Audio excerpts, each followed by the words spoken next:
say a bit more about the campus garden project itself, I thought I should say something a bit more general about gardening. And I think I find it easiest how I got involved with it, and I think it relates to the idea of radicalism. So I used to be much more involved in such environmental activism, like going to demonstrations, open forums, debating with people from the other side, like big energy companies, politicians, and so on. But many times after that, when I got home, I felt really drained and frustrated and disillusioned. And my feeling was that this is like fighting windmills, and that I'm not really getting very far. How shall we change the problems in the world like this when it's just confrontation and different opinions, and we don't really get any dialogue going? Yeah, and that it looks like that they seem much bigger than us, and that when we manage to tip the scales, it's always only ever so slightly and ever so slowly. Yeah, then I learned more about permaculture and got into the transition movement. And I realized that there are actually so many more ways of being an activist. And then I decided to just say fuck you to these guys and turn around, withdraw my attention from them, and just do my own thing, more or less. Just do what I think is right, and withdraw more from the discussions and debating. And even though I think this frontline work, as I would call it, is very important, and it's a very important form of activism, and I admire everyone who does it and who manages to keep going long term and full time. But I realized for myself that personally it's just too nerve-wracking, and that I had to find other ways to be a fully engaged activist, and find something that would leave me feeling less powerless. So yeah, I think that activism happens on so many different levels, and I think it's great that we come together here to see who's doing what, and that we are working on all these different levels and to our different abilities. So I think that's great. Yeah, and for me, I think gardening itself is a radical act too, because it means to turn away from big supermarket chains, from corporations like Monsanto, from normed, tasteless vegetables that are pumped up with fertilizers, pesticides and herbicides. It means for me an emancipation to away from big corporations and how they think they have to do their business. It's an emancipation from industrial agriculture that relies on fossil fuels, that leads to the depletion of the soil and the destruction of whole landscapes. On a larger scale, it's about the question how we will feed ourselves in the future. We already experience how climate change leads to more droughts, more flooding, and other natural catastrophes. And then when oil finally runs out and becomes more and more expensive, it will further impact large-scale industrial farming. And it's very doubtful that we will be able to continue this type of monoculture food production as we do now. So I think experimenting with gardening, and even if it's just on a small scale, can help to tackle some of these issues. So I think to garden and to inspire others to do so is a move towards individual and communal empowerment. It's about reskilling ourselves and about taking sustainability into our own hands. We cannot hope that others are doing it for us, and I think the mills of politics grind way too slowly for that. Of course, gardening is not the solution to everything, but I think it's an important part of the whole structure that we try to work on to implement change on a small and larger scale. Okay, then to say something a bit more concrete about the campus garden project.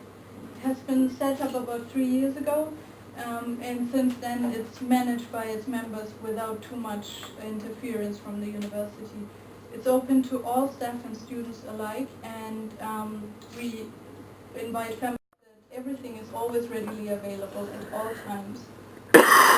And I think to be a gardener reminds us to be more mindful about the food that we eat and how it actually works and what we are getting there. So yeah, harvesting is tops it all off, and it still remains the cherry on the cake.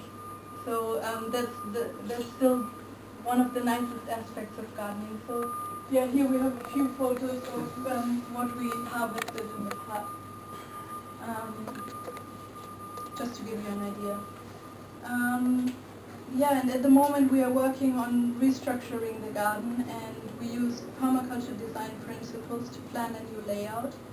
As you can see here, so hopefully we get a polytunnel and a social space, and then we build some raised beds and things like that. Yeah, and it's in our interest to experiment with a variety of gardening methods, such as no-dig, culture, to have a herb spiral, wormery, medicinal plants.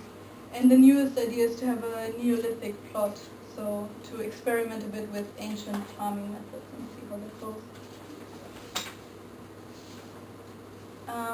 Then plans for the future. We would like to organize more talks and film screenings, maybe together with other societies, have some workshops to teach practical skills, and to link up with some academic research on campus. We already spoke with the team from Green Exercise and a guy who's working on a bee project here. So hopefully we can do something together there. And I mean, for me, the garden is like a springboard for an education and practical solutions. Here we have the university, and there is so much theory going on, and I think it's important to do something practical as well, and that's why I think the garden is great to learn practical skills to move towards sustainability. And I mean, my dream ultimately is to create edible landscapes wherever I go, and there are already some fantastic initiatives. For example, the Incredible Edible Movement, and they already transformed many unused city spaces into flourishing gardens. And I think that we can do that here at Essex and in Colchester as well. And I think that this is what we should try to move towards too. But for that, I think we need many more people to get involved and do something. And yeah, the garden could do with a few more people to come and do something. And hopefully, once we have a sort of critical mass, we can move on from there and look at other spaces here on campus or maybe in town. I mean, there is a new initiative to do some permaculture gardens next to the old bus stop and things like that. So I hope this is where we can get to. Thanks.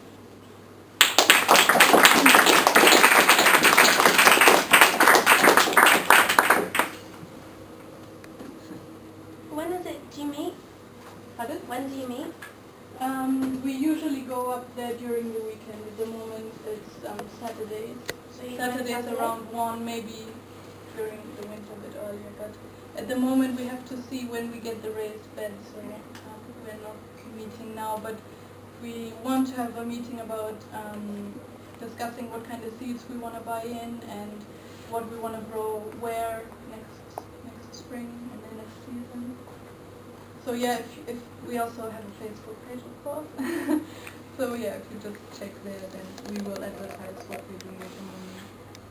So we should join that Facebook group if we want to find out when to go or what's yes, on. Yes, you can do that. Okay. Yeah, or we also have a mailing list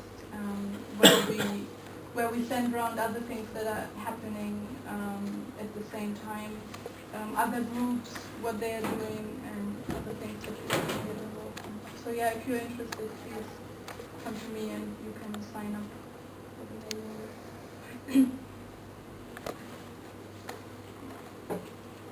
Any more questions? How many people do you normally have go to the garden at the moment? Okay, I mean we have over 100 people on the mailing list, but the people that are actually coming to the garden, I mean at the moment I think and that put really many people off, and they just wouldn't come anymore. We had some people going to the lakes and dragging water from there.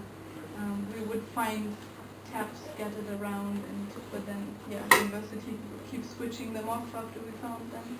But now that that is solved, I do hope that we will have more people from spring onwards.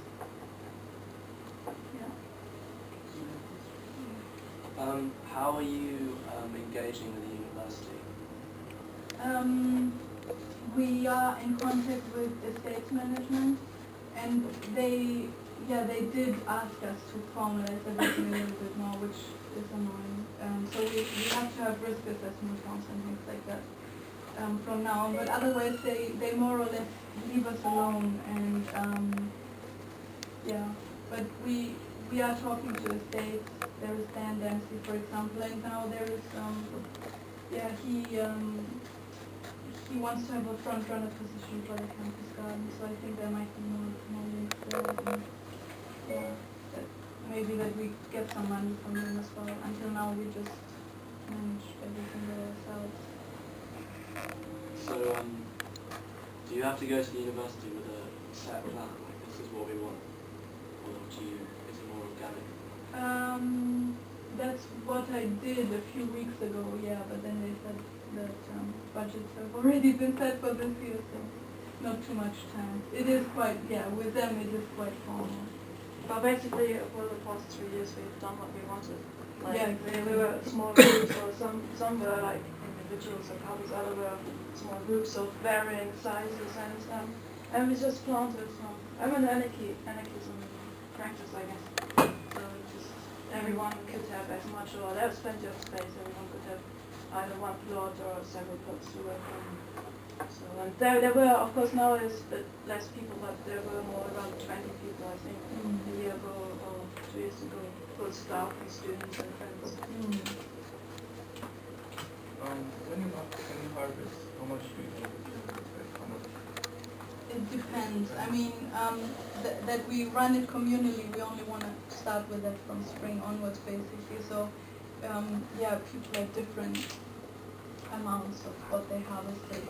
And I didn't measure it, but it's quite a lot. I mean, sometimes, we give stuff away and we struggle to eat it all because otherwise it goes on. But I mean, I was really amazed to find out how much you can get out of a small place and with not too much effort, maybe going there once or twice a week. They just grow by themselves, most of them. They're happy.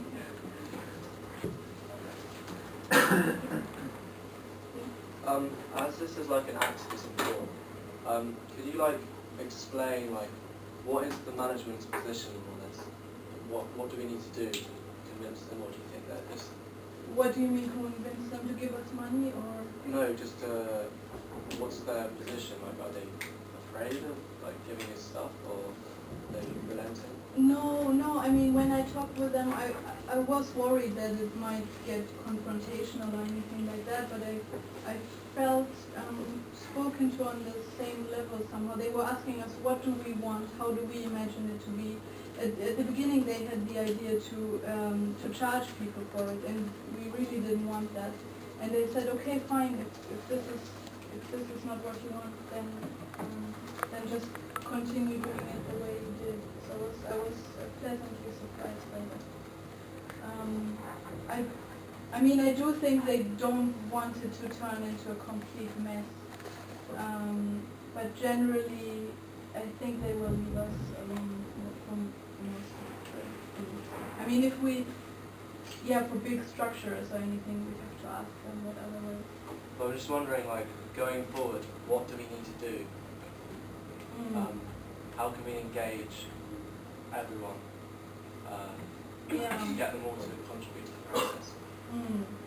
To get more people involved and to make the project grow.